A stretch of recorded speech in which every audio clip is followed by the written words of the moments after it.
دوسری جانب آپ کو بتائیں کہ سعودی وزیر خارجہ شہزادہ فیصل بن فرحان اور ترک صدر طیب اردوان نے غزہ میں مستقل جنگ بندی کا مطالبہ کر دیا۔ تاہم اسرائیلی وزیر اعظم اپنی ہٹ دھرمی پر قائم کہتے ہیں کہ جنگ بندی کے بعد شدت سے جنگ جاری رہے گی۔ رپورٹ دیکھیے۔ اقوام متحدہ کے سیکریٹری جنرل اینٹونیو گوتریس نے سلامتی کونسل کے اجلاس سے خطاب کرتے ہوئے کہا کہ غزہ میں کوئی مقام بھی محفوظ نہیں ہے۔ غزہ کے 80% رہائشیوں کو ان کے گھروں سے جبری بے دخل کر دیا گیا۔ اسرائیلی فوج نے غزہ کے شہریوں کا قتل عام کیا۔ غزہ میں انسانی بنیادوں پر فوری طور پر مستقل جنگ بندی کی ضرورت ہے۔ سعودی وزیر خارجہ شہزادہ فیصل بن فرحان نے نیو یارک میں مسلم ممالک کے وزرائے خارجہ کے ہمراہ پریس کانفرنس میں کہا کہ اقوام متحدہ کی سلامتی کونسل اپنی ذمہ داریوں کو پورا کرے۔ غزہ کے رہائشیوں کو فوری امداد کی ضرورت ہے۔ غزہ میں مستقل جنگ بندی کا مطالبہ کرتے ہیں۔ ترک صدر رجب طیب اردوان نے ترک پارلیمنٹ سے خطاب میں کہا نتن یاہو نے غزہ میں اس صدی کے سب سے بڑا ظلم ڈھایا ہے۔ دنیا نتن یاہو کو غزہ کے قصائی کے طور پر یاد رکھے گی۔ ترکیہ غزہ میں مستقل جنگ بندی کا مطالبہ کرتا ہے۔ دوسری جانب اسرائیلی وزیر اعظم نتن یاہو اپنی ہٹ درمی پر قائم کہتے ہیں عارضی جنگ بندی کے خاتمے کے بعد اسرائیل پوری طاقت سے حملہ کرے گا۔ جنگ کے آغاز سے ہی ہم نے حماس کے خاتمے، تمام یرغمالیوں کی رہائی کے ساتھ اس بات کو بھی یقینی بنانا ہے کہ غزہ کبھی اسرائیل کے لیے خطرہ نہ بنے۔ ادھر ترجمان اسرائیلی حکومت ایلون ایلوی نے تل ابیب میں گفتگو کرتے ہوئے کہا کہ ہم مزید یرغمالیوں کی رہائی کے لیے حماس پر فوجی دباؤ جاری رکھیں گے۔ حماس کے قبضے میں تاحال 161 یرغمالی موجود ہیں۔ امریکی وزیر خارجہ اینتھنی بلنکن کی برسلز میں نیوز کانفرنس میں کہا کہ حماس تمام یرغمالیوں کی رہائی کو یقینی بنائے، اس تنازع کو پھیلنے سے روکنے کے لیے اپنی کوششیں جاری رکھیں گے۔ غزہ میں مستقل جنگ بندی کا مطالبہ، دنیا بھر میں احتجاج جاری۔ جنوبی افریقہ، جاپان، فلپائن سمیت متعدد ممالک میں ریلیاں اور مظاہرے۔ دوسری جانب اقوام متحدہ نے ایک بار پھر 2 ریاستوں کے قیام کو مسئلہ فلسطین کا حل قرار دے دیا۔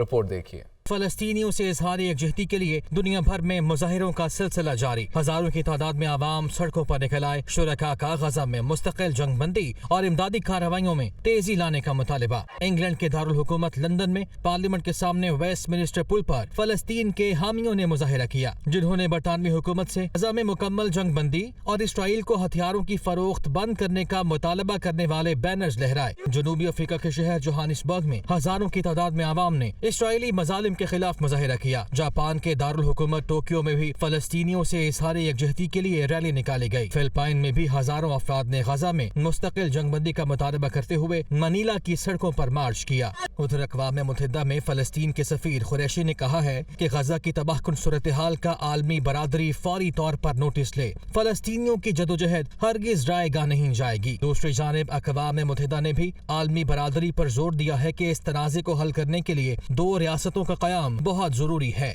اقوام متحدہ کی ڈائریکٹر جنرل نے جنیوا میں اپنی تقریر میں کہا کہ غزہ کے لوگوں پر مظالم بند ہونے چاہیے۔ تو دوسری جانب جنگ بندی معاہدے میں مزید اضافہ ہو سکتا ہے۔ سیکیورٹی کونسل کا اجلاس ہوا۔ آپ کو بتائیں کہ غزہ جنگ بندی میں مزید توسیع سے متعلق بال اب حماس کے کورٹ میں ہے۔ امریکی سفیر نے کہا ہے کہ جب تک غزہ سے تمام یرغمالی رہا نہیں ہو جاتے ہم چین سے نہیں بیٹھیں گے۔ اگر حماس مزید یرغمالیوں کو رہا کرے گی تو اسرائیل جنگ بندی کے لیے تیار ہے۔